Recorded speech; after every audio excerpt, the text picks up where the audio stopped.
Hello and welcome to the next year of this ongoing series where I document every year of my education. Since year 10 I've been documenting every year, so that when I'm an old man I can look back on these for the memories. You live or die, oh you probably go to heaven. Please don't hang your head and cry, no wonder why. Hello old me if you're watching. Now, my free trial of uni life is over.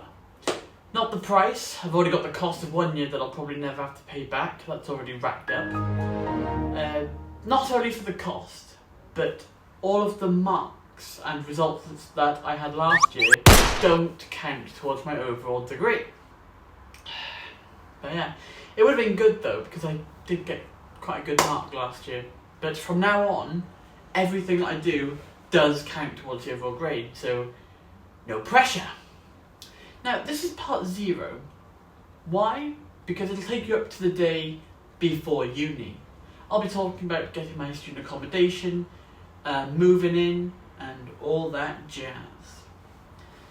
I don't know what that was for then, and all that jazz. Now, going back to January, 7 of us decided to rebook student accommodation, but under the same company that me and Sophie were staying in at. We rebooked it so we could to guarantee a spot. And in our accommodation we've got me, Henry, Christian, Owen, Dan, Ruth and Sophie. A 7 cluster. We all have our own room and bathroom, but we all share a kitchen. We were all able to move in on the 7th. I got my fob, I got a pack, I saw my roommates, I saw my room. I went to my uni though beforehand and printed some stuff off, but I'll talk about that later. Before I got to my accommodation, I passed Henry and Sophie and helped bring Sophie's stuff into her room. And because all the stuff was on these trolleys that had like ridiculous stick drift on them, it was like that because you moved something and it would turn that way. It was awful trying to move these trolleys. But yeah, it was nice seeing our new cluster for the first time. We put Sophie's stuff near her room. I went down to the reception and I got my fob, which is currently on my desk. I went to the front desk and they redirected me to the common room where I had to sign some stuff. I got this free welcome box thing. It was quite nice. There was some chocolates, some phone plan thing, some adverts, and some other stuff I can barely remember, but it was nice. It was nice to have. My room is similar to last year, but my desk is now against the window. I put my new mattress on my bed, I put most of the stuff on my desk and around the place, and I got to work. But what was it to work on? I haven't brought my stuff yet. Well, before I moved out last year, I made a Discord server for our accommodation because tenants had no way of meeting each other and chatting and whatnot.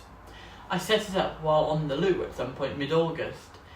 I went to my uni and I printed out some QR codes, but only in my block because my fob doesn't work in the other block because my accommodation is split into north and south block. Right. But anyway, I printed some out and I put them around my accommodation. Whether I was allowed to or not, I don't know, but I did. And this was the first round of QR codes. Just a small bit of paper, some tape on top, and done. I put some by the lift, the laundry room, the gym, around. There were about 12 of them, and they were up for about a week before most of them were taken down. But not many out of the entire accommodation had joined, because the academic year by then, it was August, so most of the people had moved out. I ended up moving out myself last time on the 16th of August because of stuff. But yeah, anyway, I printed out some stuff before I got into my accommodation. So this was the second round of QR codes that I made to put around. But this time I did so in both blocks because I'd messaged the student accommodation on Instagram and I got their blessing to do so. Although it turned out last time that it wasn't even the staff that took them down. So yeah, but it's good that I had their permission, right? But anyway, I put up the QR codes, and as of the 11th of September back then, we had 85 people. As of now, the 26th, I can tell you we've got 106 people in. It's brilliant. Plus 3 bots for the server, so there's that. They did have a WhatsApp for the thing, which was proper, but only like a third of the people that we got were in it. Now, I've got to keep this purposely vague, but on the day that most people came into the accommodation, some people had a few issues with their accommodation, and they put it on the Discord server. They were chatting about it, and there were genuine serious issues that they had to go to the front desk to sort it out. But the front desk then sent a message on Instagram saying that they were going to remove the QR codes because of something that someone said, and to quote them, things that are being said that aren't very nice. Like, it's not my fault that people talked about their room issues. I just made the server. If other tenants want to talk to other tenants about their rooms being full of cockroaches, well, also that's the kitchen, that their rooms not being clean, then they should be able to, I think. But, you know, it's not like as tenants we're going to unionise or something. Although, to be fair, 106 people, 106 tenants is a lot of people. But I don't know. I've tried speaking to the staff to them, but when you do, I've been left on red quite a few times, so I don't know. But the thing is though, after that day, once people got their stuff sorted out, there was that.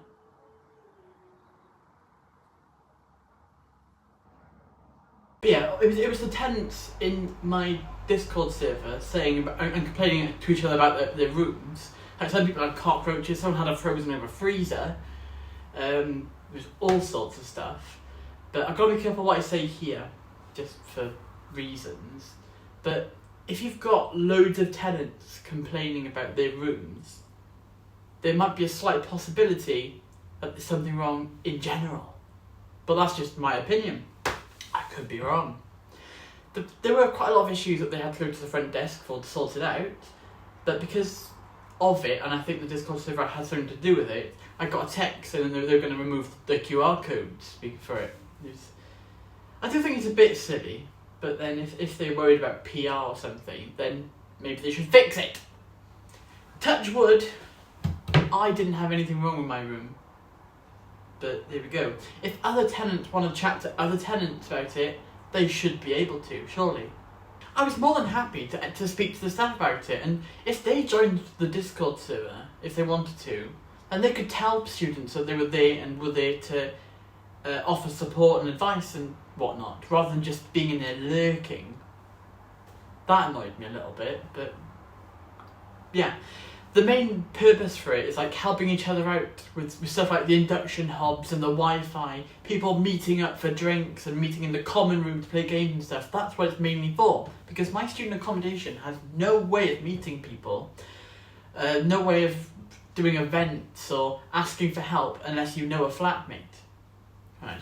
My server is the only way that other tenants are meeting each other, and as of a few days later they hadn't removed all the QR codes because we were still getting more and more people joining. Back then we were up to like 82 tenants because 85 but 3 bots. Sunday the 15th was when I was able to bring everything into my accommodation with Mum helping me, bless her, and it was the day before uni began. So I put then that it was going to be exciting but scary, and that I would be sure to document every step of the way.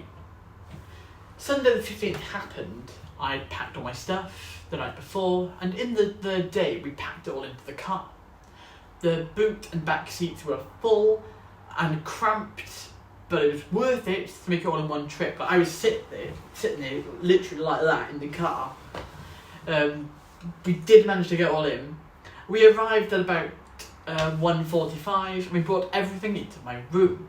It was so much easier doing it on Sunday when we wouldn't have to fight for the lift and like squeeze in with other people trying to move in, because in this big block there's like 3 lifts, one over there, one over there, and one over there, but there and there are really far apart. It's a huge building.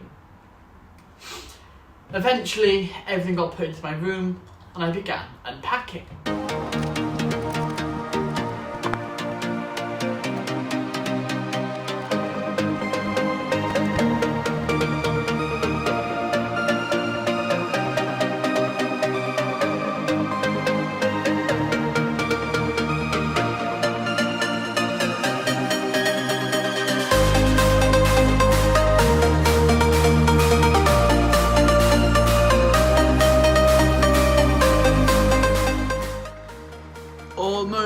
finished moving in.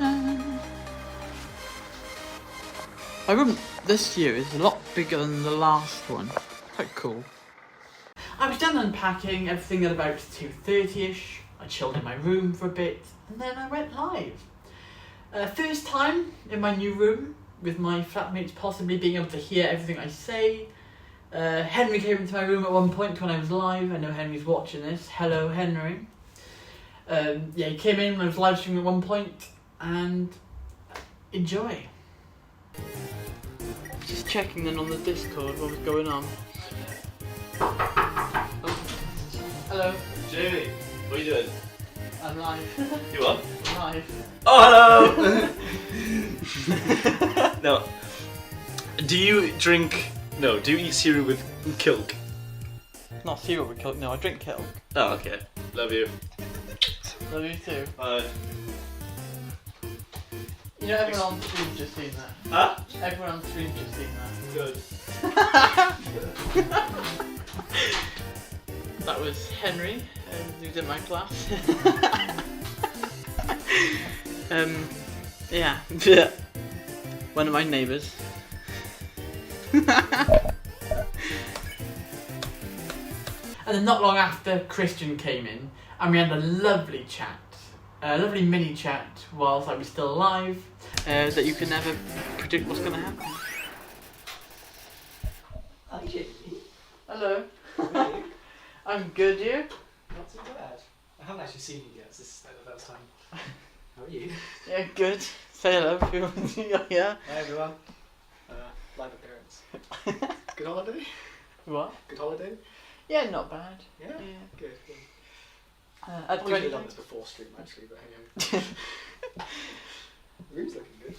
Yeah, all packed away now. It's quite nice. How do you feel having your desk here as opposed to there now? I don't know. You'll get used to it. Yeah. You're on the wrong side, I'm on that side. I'm not sure what I prefer. Okay. It's very hot in here. It is. Bloody hell. If I wasn't streaming, I'd have the fan on, but it's just too Open noisy. the window. It's I so think- hot. Yeah. I think it is open, isn't it? Oh no, it's not open. No, I will open it now. Alright, I'll leave you to it. Right, Bye, have chat. fun. The comment section were baffled, almost as baffled as I was. I did leave my stream temporarily to have some watery jelly with my flatmates. I went AFK for a bit, but I sat down to have some lovely jelly, and I had a pot noodle for dinner because I didn't have much food. Sorry. But yeah, now that I live here with 6 other classmates, it's almost certain that streams are going to get sabotaged. On that night, we got paid from Student Finance Wales, even though most of it has to go to rent. But it's nice to have the idea of having it in your bank. It's nice to be able to hold the money in your bank for a little bit before you've got to give it to the accommodation.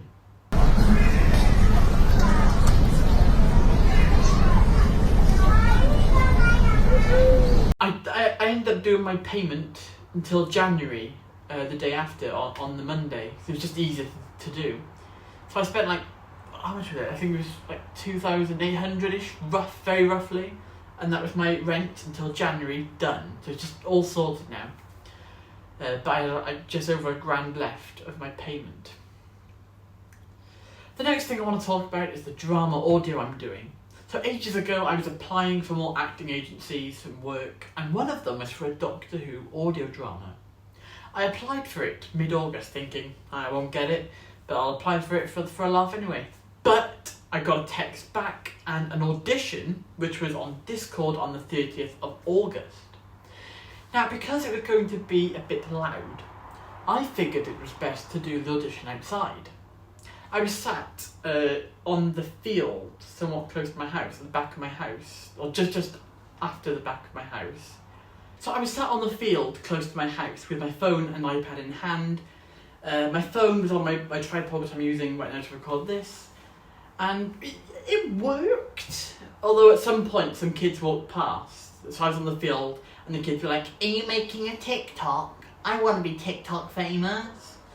which was a bit embarrassing. I was mortified at the time. They carried on walking past. The people I'm auditioning with burst out laughing.